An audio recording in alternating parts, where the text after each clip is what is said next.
한 주간 평안하셨습니까? 네, 평안하지 않으면 안 되죠. 항상 주님이 함께 하시고 하나님의 보호하시고 우리의 주인이 항상 우리에게 좋은 것 주시는 분이신데 평안하지 않고 아직 한 주 힘들었다면 뭔가 잘못된 일이 아닌가요? 하나님 한 분으로 만족하는 그 삶이 우리에게 참 중요한 것 같습니다. 어떠한 상황과 여건은 변하지 않는 것처럼 보이지만 그 상황과 그 여건 속에서도 하나님의 일하심이 있습니다. 그 일하심 속에 우리가 날마다 서가는 자이라는 사실을 꼭 기억했으면 좋겠습니다.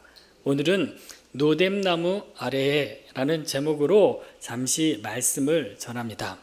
우리가 좋아하는 사람들 중에 선지자 중에 한 사람을 뽑는다면 누구를 뽑겠습니까? 마음속에 한 사람을 뽑았죠? 그 사람이 오늘 등장하는 엘리야는 아닙니까? 왜냐하면 이스라엘 백성들이 가장 좋아하는 사람이 두 사람이 있습니다. 지도자 모세, 그 다음에 선지자 중에 엘리야입니다. 엘리야의 그 삶을 보면서 그들이 꿈꾸고 동경하는 그 일들이 있는 것 같습니다. 오늘 본문에 나와 있는 그 엘리야는 우리가 너무 잘 알고 있는 사람입니다. 그러나 그가 사역했던 사역의 현장은 북이스라엘이었습니다. 그리고 그의 이름의 뜻을 한번 생각해 보니 여호와는 나의 하나님, 여호와는 하나님이라는 겁니다. 그래서 보세요. 여호와는 하나님이다라는 그 의미를 가지고 있는 엘리야가 이스라엘 백성들에게 존경을 받고 어디를 갈 때마다 항상 이스라엘 백성들의 머릿속에 기억하고 각인할 것은 무엇이냐면 여호와는 하나님이다라는 겁니다. 그러니까 말로 표현하지 않아도 엘리야가 발을 옮길 때마다 하나님이 운행하시는 것과 같은 거라는 거예요. 그래서 우리는 엘리야 한 사람을 보는 것 같지만 이스라엘 백성들에게 누구를 각인시키냐면 여호와는 나의 하나님. 이 고백이 이스라엘 백성들에게 하나님이 들려주시고자 하는 그 말씀이었다는 거죠.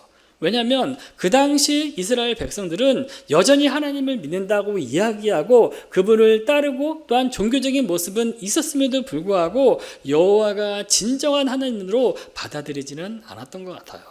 그래서 항상 하나님은 선지자를 보내고 그 선지자가 움직이는 곳곳마다 무엇을 드러나고자 하는 것은 여호와는 나의 하나님이다 라는 것을 드러내고 싶었던 겁니다. 그래서 우리들의 삶 속에서도 오늘 우리가 살아가는 삶의 현장에서도 잊지 말아야 할 것은 하나님은 나의 하나님, 여호와는 나의 하나님, 이 사실을 꼭 붙잡고 살아가는 저와 여러분이 되길 원합니다. 그리고 엘리야의 사역 중에서 많은 기적이 있었습니다. 사르밧 과부의 아들을 죽었던 자를 살리는 일을 경험했지 않습니까? 또 하나 엘리야가 마지막 승천할 때에 자기가 입고 있던 그 겉옷을 엘리사에게 던져주고 올라가는 장면, 우리 머릿속에 각인되었을 겁니다. 다르게 얘기하면 죽은 자를 살리셨다, 또한 승천하셨다, 이 두 가지 사건이 신학에 있어서 한 사람에게 집중되고 있는 거예요. 바로 누구십니까? 예수 그리스도. 예수 그리스도가 나타나기 전에 구약의 선지자를 통해서 그의 사역을 통해서 하나님은 부지런히 앞으로 이 땅 가운데 구원자가 오실 것이다 라는 것을 말씀하고 계셨던 겁니다. 오늘은 그 엘리야의 그 걸음을 보면서 우리가 깨달아야 할 것이 참 많이 있는 것 같아요. 우리가 오늘 본문 19장을 알기 위해서는 18장의 상황을 알 필요가 있다는 겁니다. 우리가 가장 중요한 싸움 얘기하면 갈멜산 전투, 다르게 하면 바알과 신사라 대 엘리야의 싸움 아니겠습니까? 하나님의 싸움 아니겠습니까? 850대 1의 싸움이 펼쳐지고 있다는 거예요. 보세요. 850명이랑 나랑 싸울 때 내가 이길 수 있을까요? 있다, 없다, 마음속으로 생각해 보시기 바랍니다. 근데 중요한 것은 850명이 내 앞에 있을 때 내 힘으로, 내 능력으로, 수단과 방법으로 싸우면 나는 많이 이겨야 10명은 이기지는 못할 거예요. 근데 850명이 나를 향해 짓눌러 올 때에 내가 어찌 그들을 이길 수 있을까요? 우리는 숫자에 대한 것에 집중할 수 있겠지만 그 숫자가 의미하는 것은 무엇이냐면 우리들이 살아가고 있는 이 세상에 나 혼자 남아있는 것처럼 느끼지 않습니까? 나는 혼자예요. 가족이 있는 것 같지만 한 사람 한 사람 혼자 존재하는 겁니다.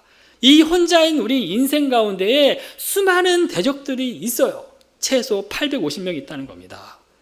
어떻게 이길 수 있어요? 내 능력으로, 내 지식으로, 내가 가지고 있는 모든 힘으로 이길 수 있다고 생각하시나요?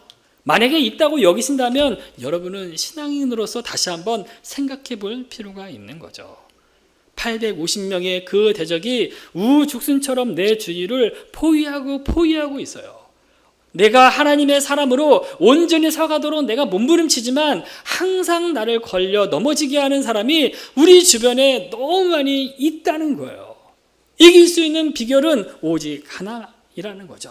850명이라는 숫자를 기억하는 것이 아니라 그 850명 뒤에서 일하시는 하나님을 보아야 한다는 겁니다. 그게 우리가 이야기하는 상황과 환경은 변하지 않은 것처럼 보이지만 상황과 환경 속에서도 변하게 역사하시는 살아계신 분이 한 분 계시는데 그분이 바로 저와 여러분이 믿고 있는 하나님이시다라는 거죠. 그 하나님이 지금 이스라엘 백성들에게 내가 하나님이다라는 것을 나타내 보이시고 있어요. 왜 그러냐면 이스라엘 백성들이 하나님을 믿는 것처럼 보여요. 종교적인 모습은 갖추고 있어요. 그럼에도 불구하고 하나님이 하나님이신지는 경험하지 못했습니다. 인정하지 않는 거와 마찬가지예요. 흔히 말해서 예배당 안에 옵니다. 그러나 하나님을 만나지 않고 지나가는 사람이 너무 많이 있다는 거예요.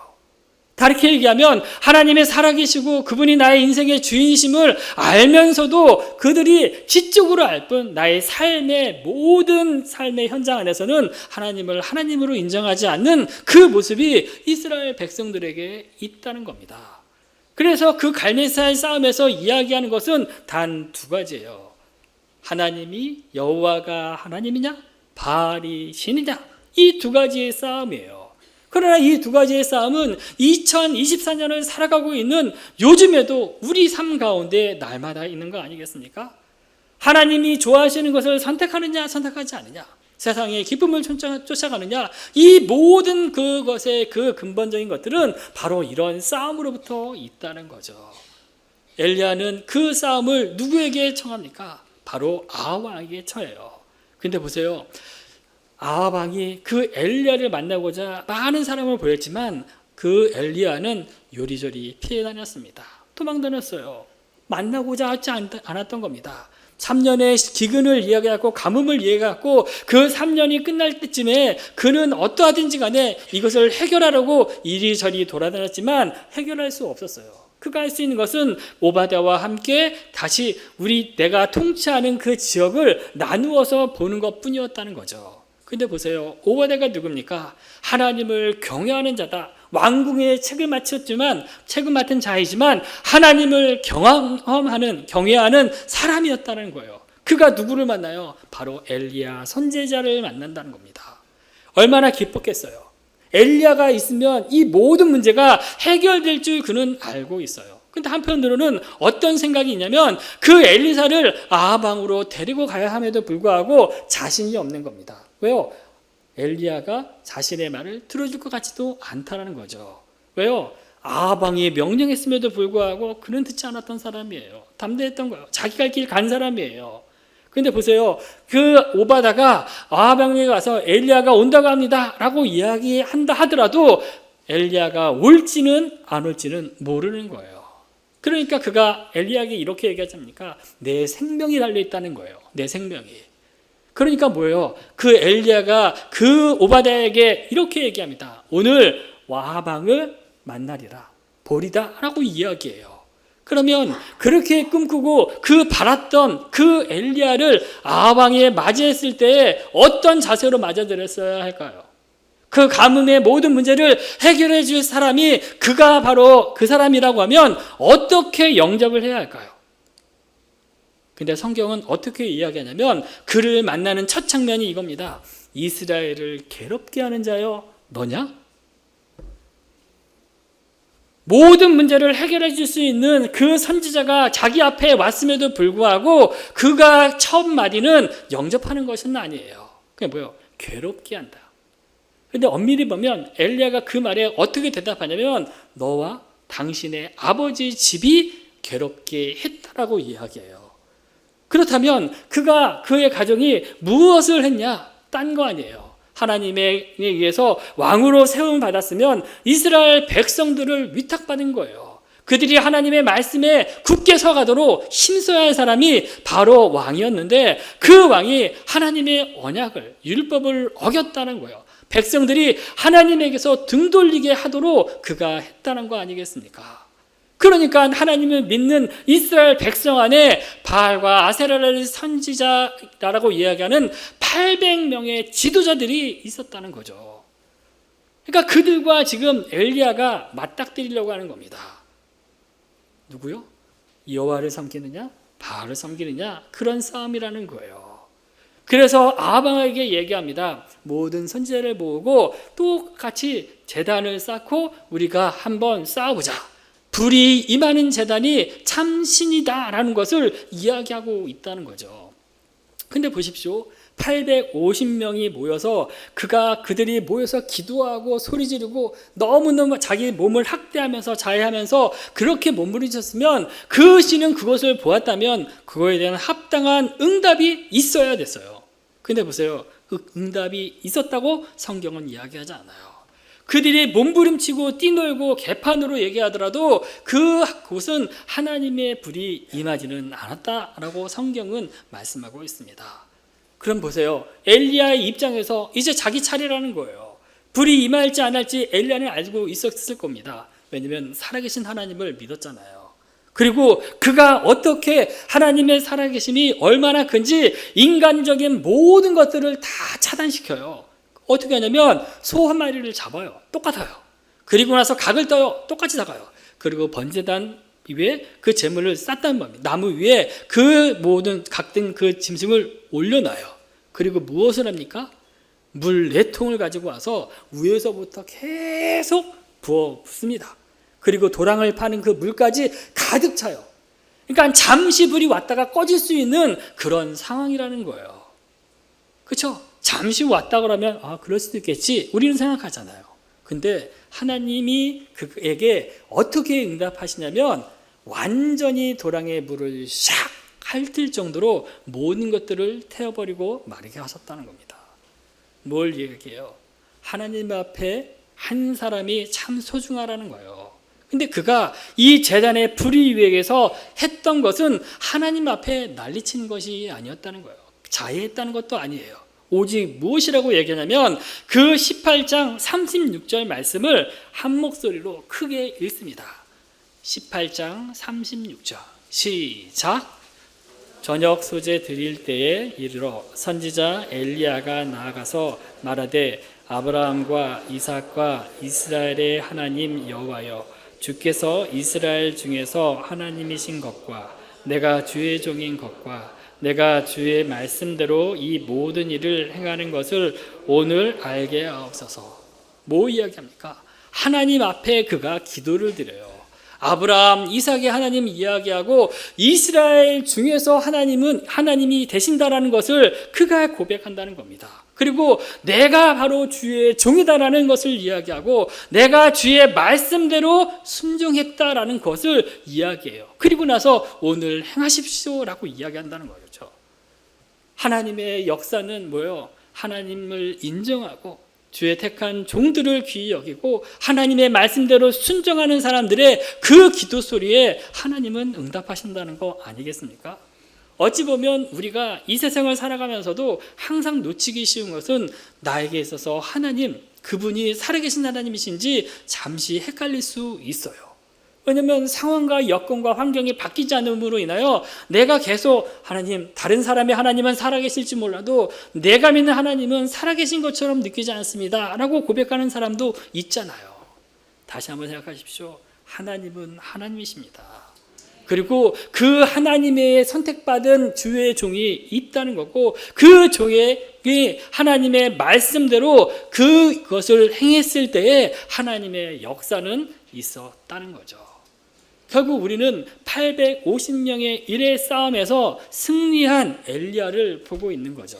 그렇다면 우리 주변에 수많은 일들이 있을 겁니다. 고난도, 문제도, 환난도, 그 많은 장애물도 우리 앞에 다가올 거예요. 이길 수 있는 힘은 내 능력과 내가 가지고 있는 모든 지식을 가지고 어느 수단과 방법으로 극복하는 것처럼 보이지만 마지막까지 가서는 다시 무너져 내리는 게 우리들의 삶이죠. 왜요? 이 모든 것들을 이길 수 있는 오직 그 힘은, 그 힘의 근원은 우리에게서 나오는 것이 아니라 하나님에게서 나온다는 겁니다. 그 하나님이 저와 여러분이 믿고 있는 살아계신 하나님이잖아요. 그 하나님 앞에 우리가 보이는 우리의 신앙적인 그 모습은 항상 진실함과 거룩함이 아니라 세상과 타협하고 그들과 별반 차이 없게 살아가는 그 모습이 우리가 하나님 앞에 죄송스러운 거죠. 오늘 저와 여러분이 그 엘리야의 그 싸움 통해서 19장으로 넘어갈 때에 다시 한번 생각해 볼 것은 이것입니다. 무엇을 생각하냐면, 첫째, 우리 보면 세상은 끊임없이 하나님의 사람, 우리들을 위협한다는 사실이에요. 갈멜산 그 싸움 있었던 일을 딱 누가, 아합 왕이 그 이세벨에게 이야기해요. 그리고 그 이세벨은 그 이야기를 듣습니다. 근데 그 이세벨이 그 이야기를 들었을 때 하나님 앞에 덥석 엎드려 무릎을 꿇은 것이 아니라 그와 반대의 모습을 보이고 있어요. 왜요?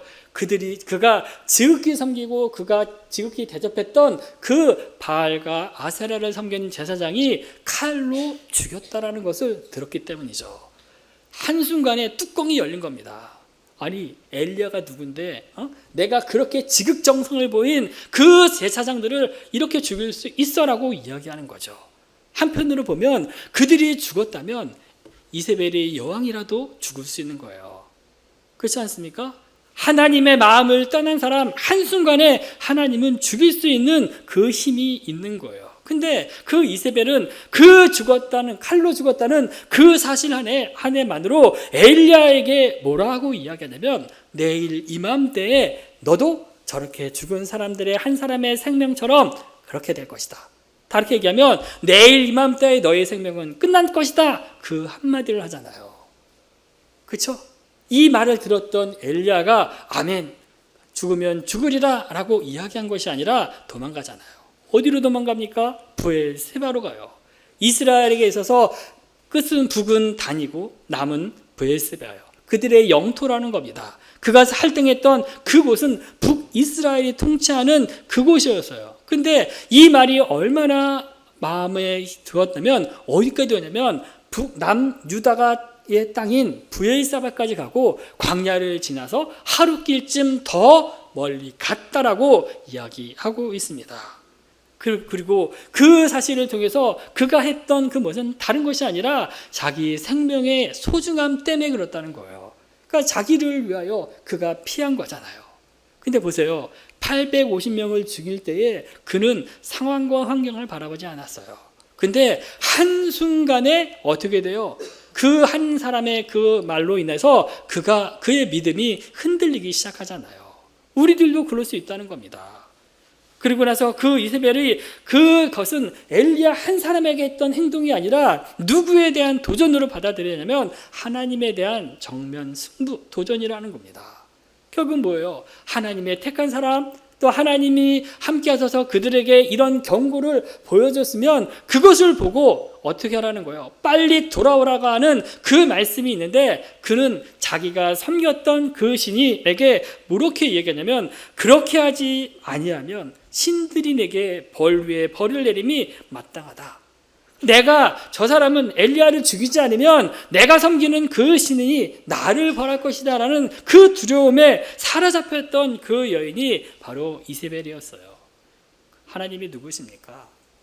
우상들보다, 아니 그 850대 1의 그 싸움에서 승리를 주신 분 아니겠습니까?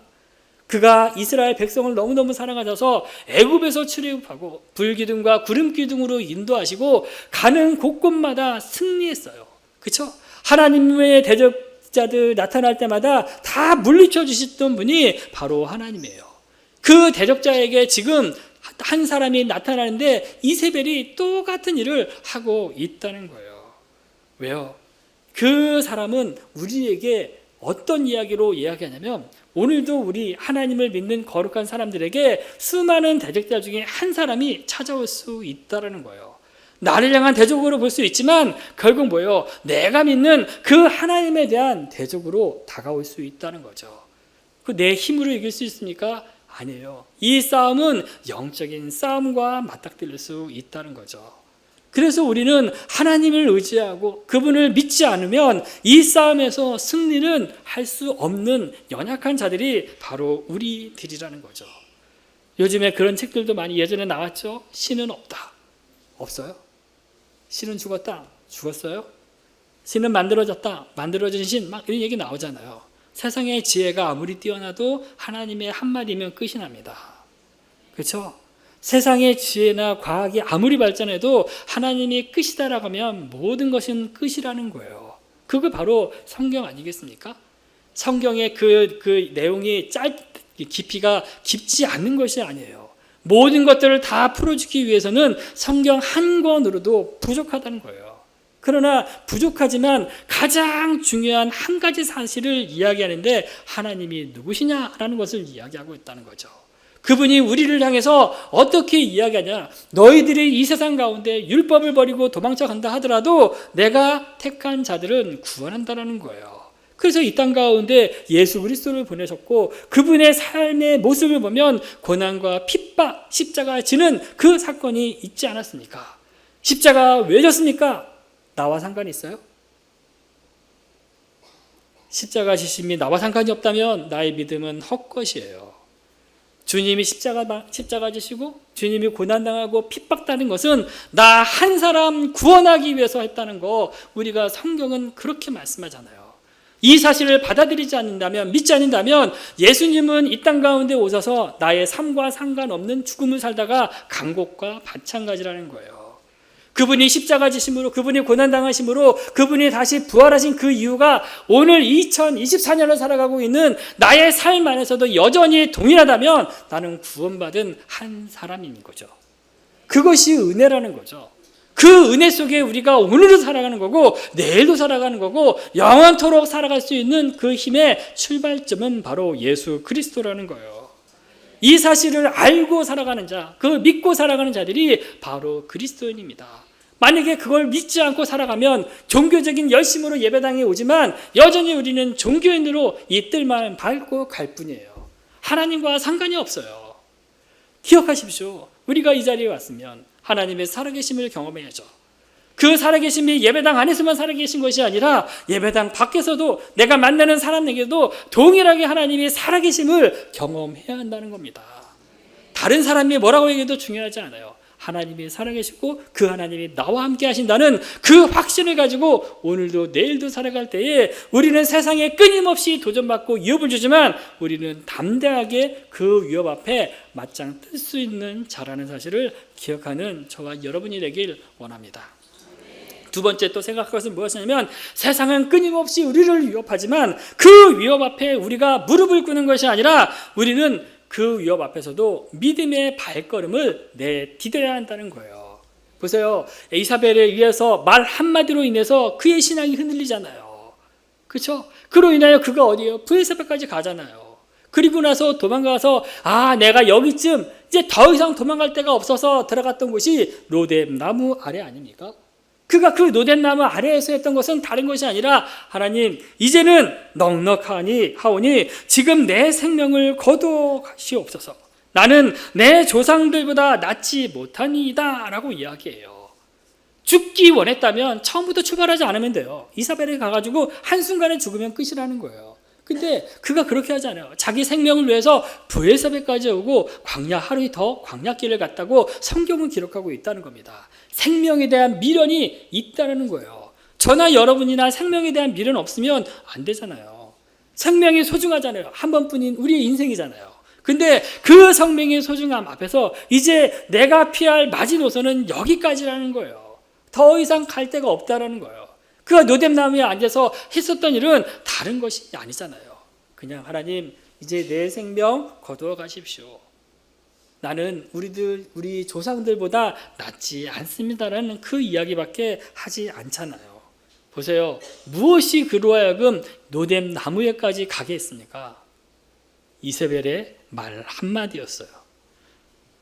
어찌면 우리가 신앙생활하고 있는 하나님을 만나 거룩하게 살려고 몸부림치는 한 사람에게 다가가 한마디의 말을 할 때에 그 말이 그 사람에게 영적으로 추락할 수 있는 말이 될 수도 있다는 거예요.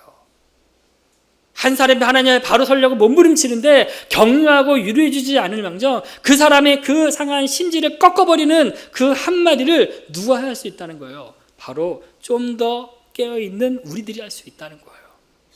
그것이 한 사람을 영원히 추락하고 완전히 탈진 상태까지 빠지게 할 수 있는 그 일을 바로 저와 여러분이 할 수 있다는 겁니다.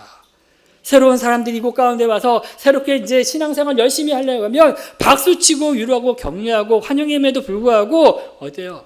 우리가 경험이 있다고, 우리가 하나님을 먼저 만났다고 흘리는 그 말 한마디가 그 사람의 그 심령, 아니 그 사람의 모든 교회 생활에서 영원히 멀어지게 할 수도 있다는 거예요.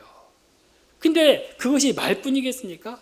우리가 영적으로 탈진하게 만드는 그 일들이 많이 있을 거예요. 왜냐하면 우리의 건강도 마찬가지일 거고 재산도 마찬가지일 거고 명예도 마찬가지일 거예요. 수많은 일들이 있다가 없어져요. 또한 건강할 때가 있고 아플 때가 있다는 거예요. 그런 일들을 만날 때마다 우리들의 반응은 탈진 상태에 처할 수 있다는 거죠. 그러면 우리가 어디로 가야 됩니까? 그 로뎀나무로 가야 되지 않습니까? 그 로뎀나무는 쌀이나무과라고 이야기해요. 잎이 이렇게 넓지가 않대요. 그러니까 태양볕이 비칠 때에 쬐약볕이 비치면 모든 것들을 가려질 수 있도록 그렇게 넉넉한 곳은 아니라고 해요. 근데 넉넉하진 않지만 그래도 잠시 잠깐 쉴 수 있는 그곳이에요.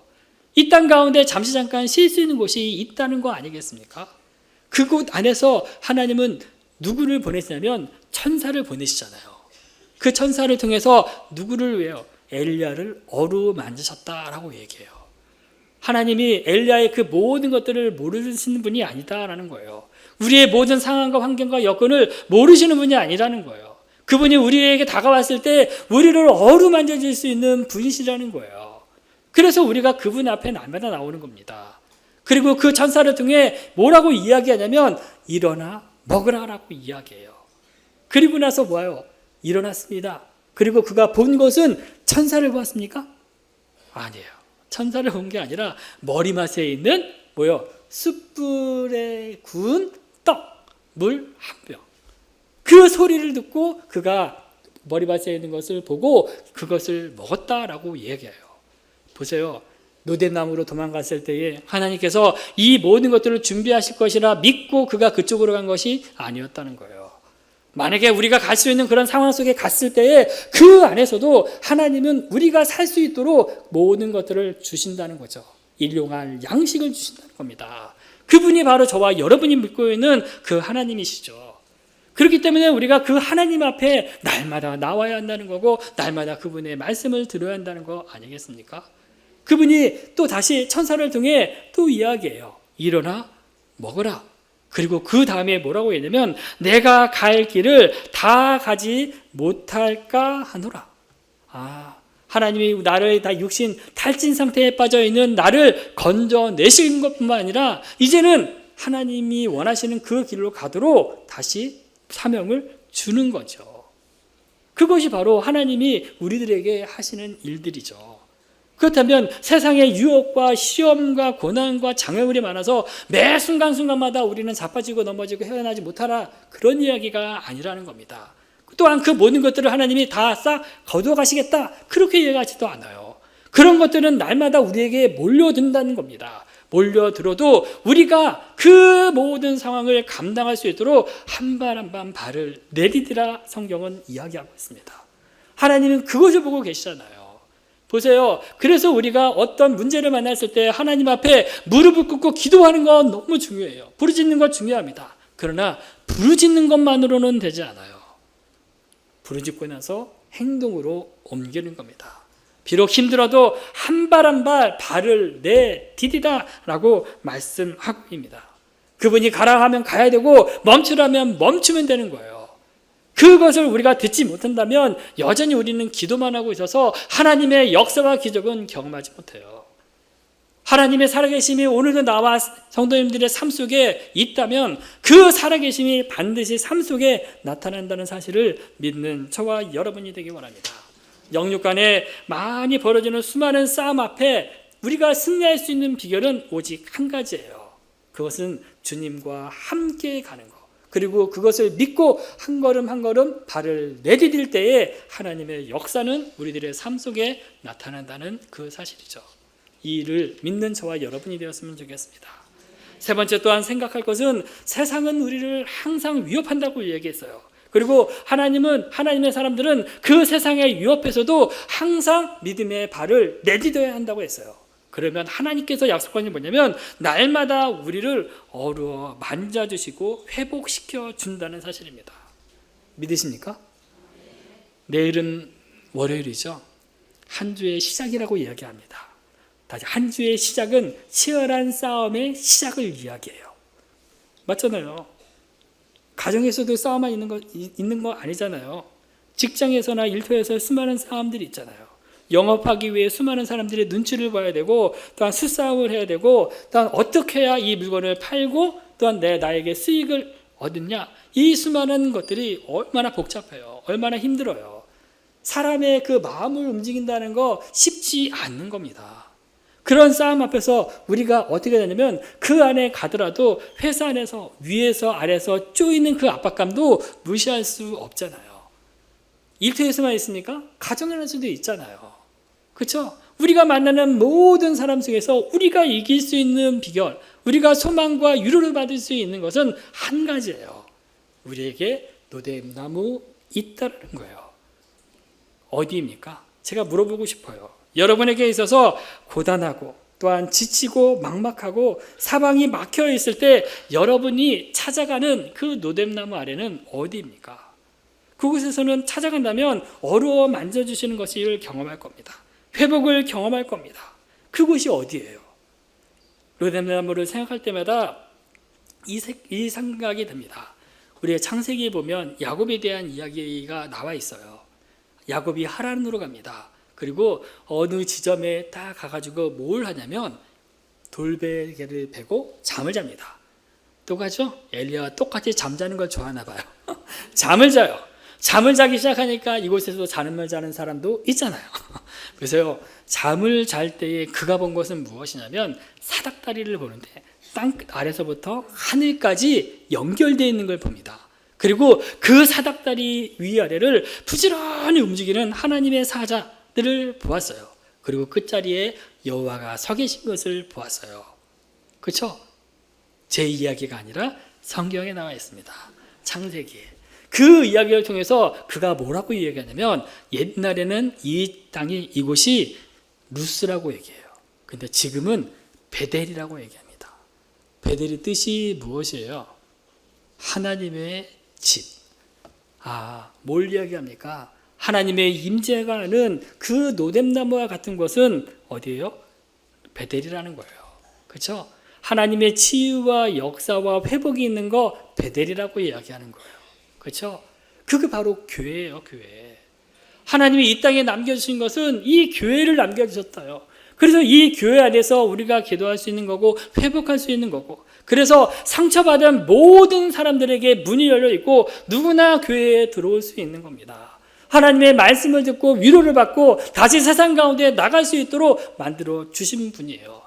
세상에서 이젠 더 이상 할 수 없어서 하나님 이제 저 죽여도 저의 생명을 거두어 가셔도 좋습니다 라고 이야기하지만 그 소망을 잃어버린 그 사람들에게 소망을 주는 그곳이 바로 교회밖에 없어요. 그리고 하나님이 어루만져 주신 것처럼 성도들과의 그 교제를 통해서 우리의 신앙을 서로 위로하고 격려하고 어루만져서 다시 세상 가운데서도 하나님의 교회로서의 사명을 감당할 수 있도록 힘써 주시는 것은 교회밖에 없다는 겁니다. 그 교회가 우리 대한민국 안에 있다는 것이 참 감사한 일 아니겠습니까? 그러면 교회가 세워지면 모든 것이 다 끝나나요? 그것을 이야기하지 않잖아요. 교회가 교회다워져야 됩니다. 날마다 하나님의 그 말씀 앞에 교회가 정화되어야 되고 개혁되어야 돼요. 그 교회는 무용의 교회로 우리 눈앞에 예배드리는 이곳을 이야기할 수 있지만 우리가 한 사람 한 사람 하나님을 모시고 살아가 있는 우리들이 있는 곳에서 교회로서의 삶을 살아가야 한다라고 말씀하고 있습니다. 그것이 중요한 겁니다.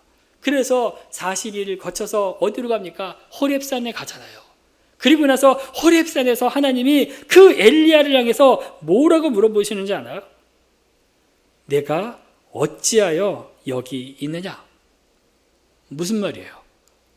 너가 여기 있을 사람이 아닌데 왜 여기 있느냐라고 이야기하는 거예요.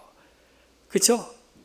우리에게도 동일한 겁니다. 그렇죠? 왜 우리가 여기 있습니까? 우리가 여기에서 모든 것이 끝나는 거예요? 아니라는 거예요. 우리가 있을 곳이 있다는 거예요. 그것이 바로 세상입니다. 교회 안이 아니라 세상 밖으로 가는 거예요. 지구를 떠나라는 얘기 아니라 우리들이 처하는 만나는 믿지 않는 모든 사람들로 우리가 가라고 이야기해요. 그래서 그가 이렇게 얘기합니다. 10절 말씀, 19장 10절 말씀 다 같이 한번 읽습니다. 10절 시작. 그가 대답하되 내가 만군의 하나님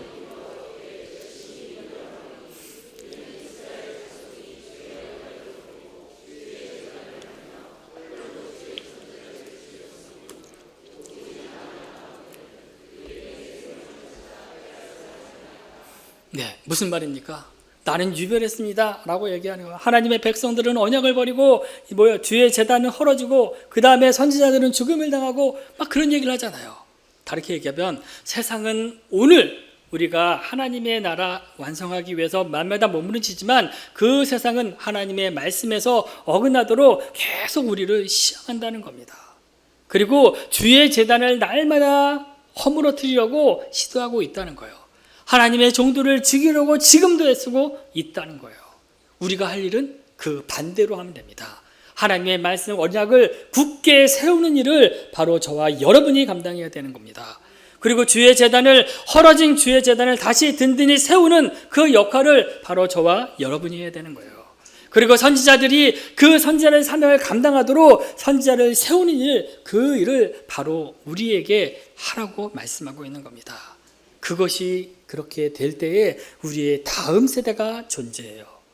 교회가 교회다움이 되지 않고 교회가 교회로서의 사명을 잃어버리기 시작한다면 하나님이 우리를 통해서 하시는 그 일들은 하나하나 더디게 일어날 겁니다. 그래서 오늘을 살아가는 우리들이 하나님의 그 말씀을 붙잡고 교회로서 하나님의 말씀에 충실하고 말씀을 세우고 교회를 든든히 하고 그 다음에 선지자의 주의 종들을 귀히 여기고 하나님이 맡기신 모든 일들을 잘 감당하도록 힘을 부어 주어야 한다는 거예요. 이런 은혜가 3부 예배에 참여한 모든 분에게 임하길 주의 이름으로 축원합니다.